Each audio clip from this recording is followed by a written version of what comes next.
Has this been on? People, stop being foolish. Vanilla Ice is not a one-hit wonder. Yes, he had a big song called Ice Ice Baby.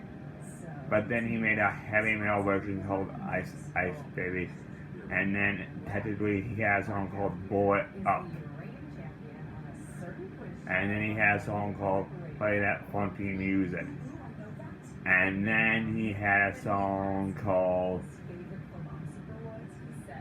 I forget it, what's it called? Get With It. And then he had a song called Horny, which hit number 25. Okay, he has 5 hits. Ride My Horse, another hit. And technically when he was around, he was the only white guy.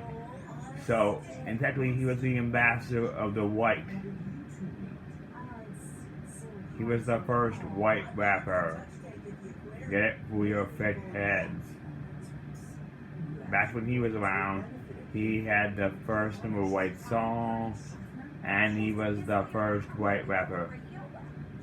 He could dance, all that stuff.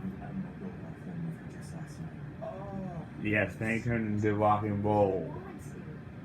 But technically he was the first white rapper. He did rock, rap, hip-hop rap, but technically he was the first white rapper through the 90s.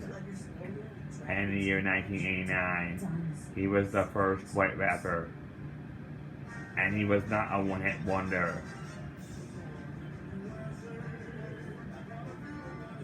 And he is also sober. And he is a vegetarian. Vanilla Ice was the white ambassador.